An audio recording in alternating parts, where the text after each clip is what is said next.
Georgia, we are getting used to being the center of the political universe, right? There is still a good 15 months left in the campaign ahead of next November's midterm election, but we're already seeing seismic shifts in who's running and who's pulling out. Let's bring in 11Alive Zach Merchant, co-host of the Georgia Vote. Zach, we saw a huge shakeup this week in Georgia's Senate race.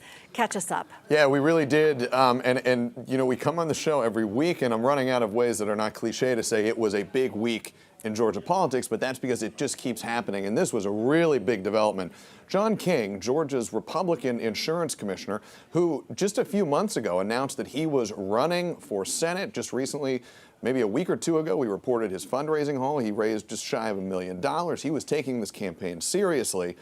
Now it's over. He announced just yesterday afternoon that he is suspending his campaign for the Republican nomination to go ahead and challenge Democratic incumbent Jon Ossoff in the 2026 Georgia Senate race.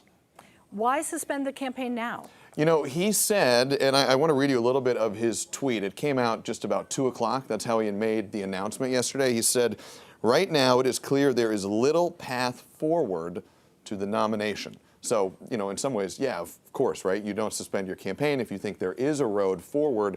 King obviously thinking there was no real viable avenue for him to take.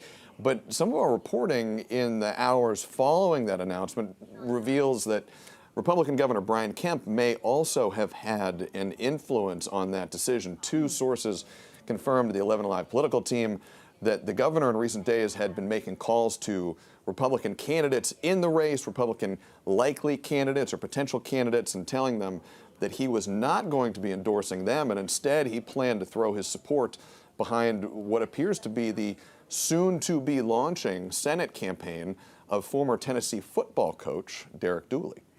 Interesting. I know my wheels are spinning because we saw the video with John King next to Brian Kemp. They've worked very closely together, of course, during Governor Kemp's tenure, and pretty aligned maybe politically. We talk a lot about how there's sort of kind of two parts of the Republican Party, one that really aligns more deeply with the MAGA movement, and maybe the other's more traditional, what we consider traditional Republican. So this is fascinating, and I knew you'd be on top of it all. So there's also a committee making some waves at the state capitol, and it could impact how much people pay in taxes. So let's talk a little bit about this effort to eliminate state income tax. Senator John Kennedy, among others, on the committee? Yeah, John Kennedy he was the Senate President pro tem, which is the kind of the second ranking member of the Georgia Senate, sitting just under the lieutenant governor. He's a Republican. He is running now for lieutenant governor.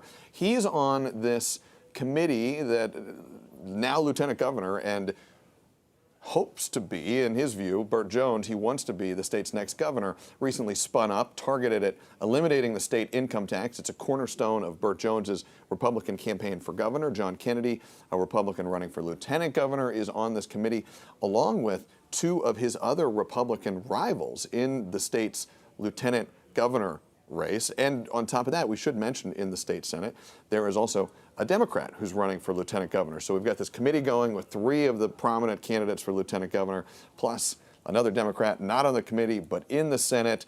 You might wonder, will this impact how these legislators, you know, make laws next year? Because they're going to be in the middle of a campaign season, but they still have to get done the legislating that is their job. John Kennedy is on the Georgia Vote this weekend. We asked him that question. And the other big one, you think about eliminating the state income tax in Georgia, you have to pass, if you're a state lawmaker, a balanced budget. How do you pay for this income tax cut? We asked him that question too. You can see it this weekend. I'm really looking forward to that conversation. If you don't have a state income tax, you still have a lot of things to pay for. That money has to come from somewhere. This is going to be a very interesting one to follow. Zach, we always appreciate the insight. Thanks so much. Thanks, Cheryl. All right, you can watch the Georgia Vote with Zach and Faith Jesse Sunday mornings, 11 o'clock, right here on 11 Alive.